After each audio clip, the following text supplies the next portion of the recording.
নমস্কার বন্ধুরা, আমি শর্মিষ্ঠা কিচেনে সবাইকে স্বাগত। আজকে আমি আপনাদের সঙ্গে একটা দুর্দান্ত রেসিপি শেয়ার করব, কুঁদরি চচ্চড়ি। চলুন দেখে নিই কীভাবে বানাই, আর ভিডিওটা আপনারা প্রথম থেকে শেষ পর্যন্ত অবশ্যই দেখবেন।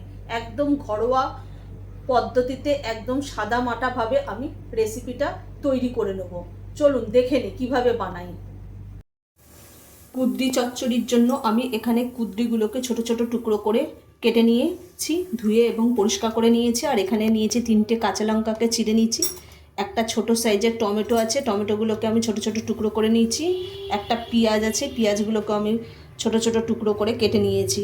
আর এখানে 2টো আলু নিয়ে নিয়েছি, আলুগুলোকে এরকম লম্বা লম্বা সরু সরু করে টুকরো করে নিয়েছি।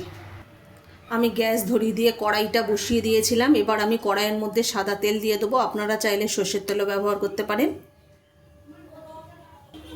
তেলটা গরম হয়ে গেছে, তেলের মধ্যে আমি ফোড়ন দিয়ে দেবো। আমি একটা শুকনো লঙ্কাকে অর্ধেক করে নিয়েছি, আর 1/2 চামচ কালো জিরে দিয়ে দেবো।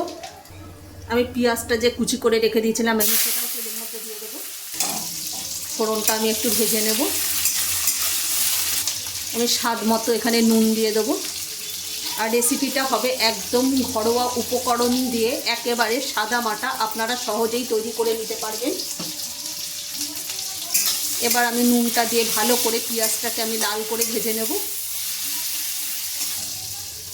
পেঁয়াজটা আমি লাল লাল করে ভেজে নিয়েছি। এর মধ্যে আমি এই যে কুঁদরিগুলো যে কেটে রেখে দিয়েছিলাম, কুঁদরিটা দিয়ে দেবো। কুঁদরি আলুটাও আমি দিয়ে দেবো। কুঁদরি আর আলুটাকে দিয়ে আমি ভালোভাবে ভেজে নেব। কুঁদরি আর আলুটা পেঁয়াজের সঙ্গে ভালোভাবে ভেজে নেব। পরিমাণ মতো আমি এখানে হলুদ গুঁড়ো দিয়ে দেবো। হলুদটা ভালো করে মিক্স করে নেব। কুঁদরি আর আলুটা ভালো করে ভাজা হয়ে গেছে। এবার আমি টমেটো কুচিটা দিয়ে দেবো, আর কাঁচা লঙ্কাটাও দিয়ে দেবো। কাঁচা লঙ্কা আর টমেটোটা দিয়ে ভালো করে নাড়িয়ে নেব আমি। এর মধ্যে আমি একটু সাদা জিরে দিয়ে দেবো গুঁড়ো, অল্প একটু সাদা জিরে গুঁড়ো দিয়ে দিলাম। এবার একটু ভালো করে আর একটু নাড়িয়ে দেবো।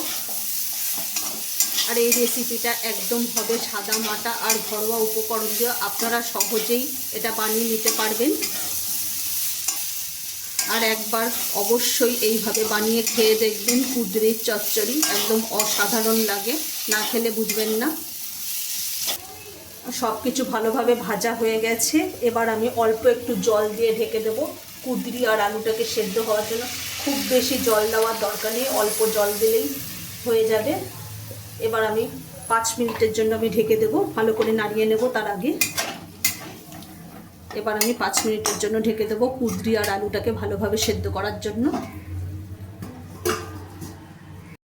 আমি 5 মিনিট পর আমি ফিরে এসেছি। এবার আমি ঢাকাটা খুলে দিয়েছি, দেখুন কত সুন্দরভাবে সিদ্ধ হয়ে গেছে। কুঁদরিটাও ভালোভাবে সিদ্ধ হয়ে গেছে, আলুটাও ভালোভাবে সিদ্ধ হয়ে গেছে। এটাকে আমি আর একটু নেড়ে চেড়ে আমি নামিয়ে নেব। তাহলে আমার কুঁদরির চচ্চড়ি একেবারে রেডি। আর আপনারা একবার এইভাবে অবশ্যই বাড়িতে বানিয়ে খেয়ে দেখবেন, দারুণ লাগবে। কুঁদরির চচ্চড়ি পরিবেশনের জন্য আমার একেবারে রেডি। আর একবার অবশ্যই এইভাবে বাড়িতে বানিয়ে খেয়ে দেখবেন। রুটি, লুচি, পরোটা সব কিছুর সাথেই এটা ভালো লাগবে। গরম ভাতের সাথে তো একদম জমে যাবে। আর আমাদের এই রেসিপিটা যদি ভালো লাগে, লাইক, কমেন্ট, শেয়ার এবং সাবস্ক্রাইব করতে ভুলবেন না।